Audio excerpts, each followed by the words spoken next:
తవ్వే కొద్ది అక్రమాలు. ఏఈ నికేష్ అక్రమాస్తులు 200 కోట్లట, ఆ పైనట. ఇవి ఎట్లా సంపాదించినట్టు?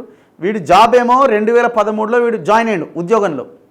2024లో మనం ఉన్నాం. అంటే కేవలం 10 సంవత్సరాల కాలంలో వీడి శాలరీ ఎంత ఉంటుంది? ఒక ఏఈ ఇరిగేషన్ ఆఫీసర్ శాలరీ ఎంత ఉంటుంది?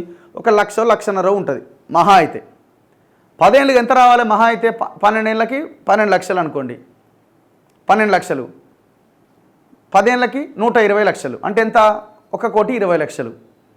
సరే 2 కోట్లు వేసుకుందాం. జీతం ద్వారా వచ్చిన డబ్బు 2 కోట్లు వేసుకుందాం. ఆయన కుటుంబం ఖర్చులంతా పోను 50 లక్షల పైన 1,50,00,000 ఆయన ఆస్తిగా ఉండాలి మ్యాక్సిమం వేసుకున్నా. కానీ 200 కోట్ల ఆస్తున్నది. ఆ పైన అటు ఇంకా అది ఎంతో ఇంక నడుస్తూనే ఉన్నది.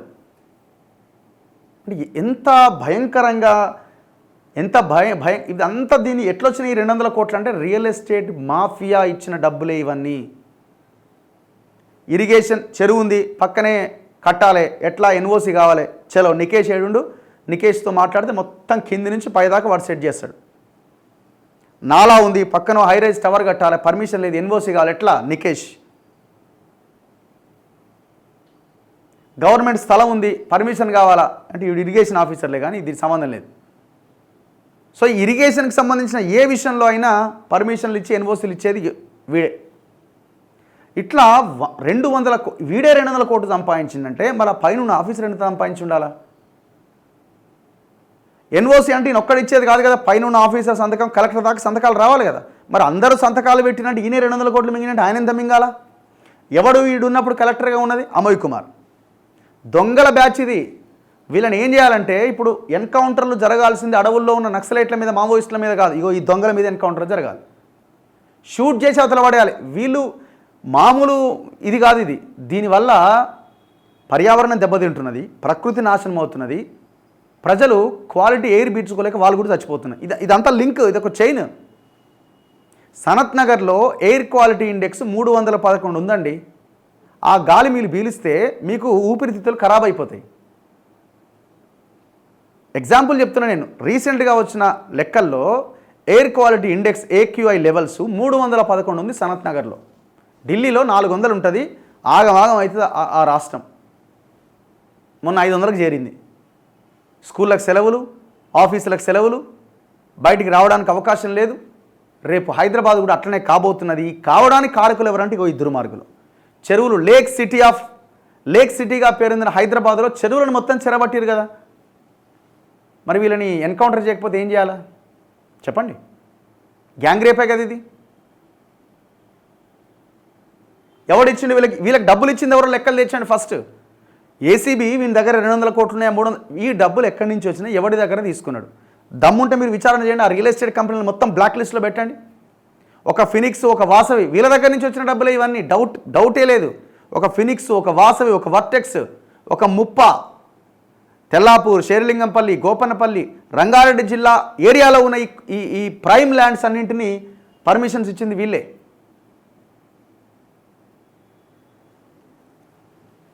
ఏసీబీ దర్యాప్తు ముమ్మరం, లాకర్స్ బినామీలపై నజర్, FTL బఫర్ జోన్లో అడ్డగోలుగా ఎన్ఓసీలు, కోట్ల విలువ చేసే అక్రమాస్తులు, కమర్షియల్ స్పేస్ గుర్తింపు, అవినీతికి అండగా ప్రజాప్రతినిధులు, రియల్టర్లు, లోకల్ ఎమ్మెల్యేకి తెలవకుండా ఉండదు ఇది.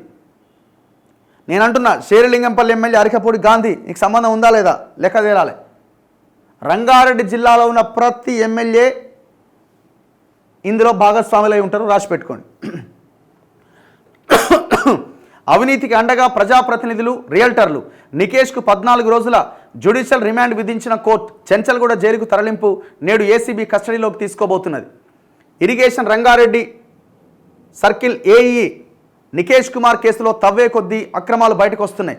నికేష్ కుమార్ అవినీతి చిట్టా గుట్టును ఏసీబీ అధికారులు విప్పుతున్నారు. ఆయన గత 10 సంవత్సరాల్లో 200 కోట్లకు పైగానే అక్రమాస్తులు పోగేసినట్టు ఏసీబీ దర్యాప్తులో తేలింది. 200 గజాల ఎన్ఓసీకి 4 లక్షలు, 2 ఎకరాలు దాటిన వాటిలో జరిపే నిర్మాణాలకు 50 లక్షల లంచం డిమాండ్ చేసినట్టు ఏసీబీ గుర్తించిందని సమాచారం. 200 గజాలు ఉన్న దానికి ఎన్ఓసీకి 4 లక్షలు తీసుకుంటాడట. ఒకవేళ 2 ఎకరాలు ఆ పైన ఉంటే 50 లక్షలట. మొయినాబాద్ పరిధి తోల్కట్ట, సజ్జన్పల్లి, నక్కలపల్లిలో ఆయనకు ఫామ్ హౌస్లు ఉన్నట్టు అధికారులు గుర్తించారు. మియాపూర్ శంషాబాద్లోని కపిల్ ఇన్ఫ్రా, మైరాన్ ఇన్ఫ్రాలో కమర్షియల్ స్పేస్ ఉన్నట్టుగా తేలింది. వీటి విలువ కోట్ల రూపాయల్లో ఉంటుందని ఆధారాలు సేకరించారు. వీటికి వచ్చే అద్దె కూడా పెద్ద మొత్తంలో ఉంటుందని అంచనా వేస్తున్నారు. అసలు ఏమన్నా ఉందా? ఇప్పుడు బీఆర్ఎస్ నాయకులు మాట్లాడాలి. ఇట్లాంటి ఆఫీసర్ బయటకు వచ్చిన తర్వాత, దొరికిన తర్వాత మీరు మాట్లాడండి, ప్రెస్ మీట్లు పెట్టండి. ఇప్పుడు కేటీఆర్ని మాట్లాడమన్నా నికేష్ మీద.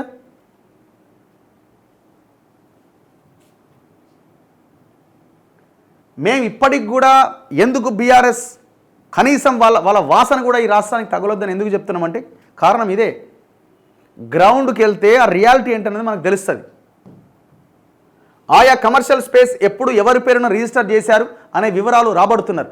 నికేష్ కుమార్ ఇంట్లో ఇప్పటికే స్వాధీనం చేసుకున్న డాక్యుమెంట్ల ఆధారంగా ఆస్తుల విలువ మరింత పెరిగే అవకాశం ఉన్నట్టుగా తెలిసింది. ఈ క్రమంలోనే నికేష్ కుమార్ బినామీలపై ఆరా తీస్తున్నారు. కోర్టు అనుమతితో ఆయా బ్యాంకు లాకర్స్ను ఓపెన్ చేసేందుకు చర్యలు ప్రారంభించారు. అక్రమాస్తులు, బినామీల చిట్టా సిద్ధం చేస్తున్నారు. అక్రమాస్తుల కేసులో ఇరిగేషన్ ఏఈ నికేష్ కుమార్ను ఏసీబీ శనివారం అరెస్ట్ చేసిన విషయం తెలిసిందే. గండిపేట మండలం పీరం చెరువు పెబల్ సిటీ గేటెడ్ కమ్యూనిటీలోని ఇంట్లో సోదాలు ముగిసిన తర్వాత ఆయన అదుపులోకి తీసుకుని నాంపల్లి ఏసీబీ కార్యాలయానికి తరలించారు. ఆదివారం ఉదయం 6 గంటలకు నికేష్ను జడ్జి ముందు హాజరుపరచగా ఆయనకు 14 రోజుల జ్యుడిషియల్ రిమాండ్ విధించారు. దీంతో ఆయన్ను చెంచల్గూడ జైలుకు తరలించారు. ₹1,00,000 లంచం తీసుకుంటూ ఈ ఏడాది మే 30వ తేదీన ఏసీబీకి చిక్కిన నికేష్ కుమార్పై ఆదాయానికి మించి ఆస్తుల కేసు నమోదు చేసిన సంగతి తెలిసిందే. గత సర్కార్లోని ప్రజాప్రతినిధుల అండదండలతో నికేష్ కుమార్కు గత సర్కార్లోని కొందరు ప్రజాప్రతినిధులు, వ్యాపారవేత్తల అండదండలు ఉన్నట్టుగా తెలిసింది.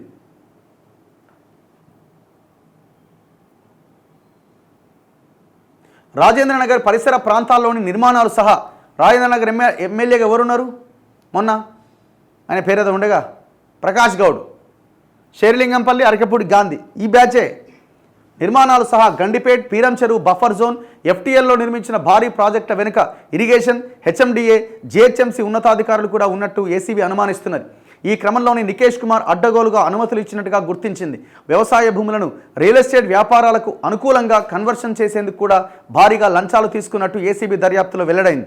నికేష్ కుమార్ అవినీతిలో ఏసీబీకి చిక్కిన ఆస్తులు చాలా తక్కువ అని తెలిసింది. మరిన్ని ఆస్తుల వివరాలతో పాటు బినామీలను గుర్తించేందుకు ఏసీబీ అధికారులు దర్యాప్తు చేస్తున్నారు. ఎంత ఘోరం అండి ఇది!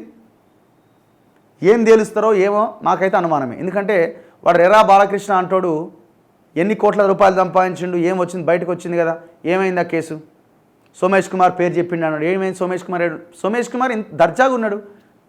వాడి మీద జీఎస్టీ ట్యాక్స్ అన్నారు, ఇంకోటి అన్నారు, ఆ స్కామ్ ఈ స్కామ్ అనేది, ఇంతవరకు అరెస్ట్ లేదు, అతిగతి లేదు.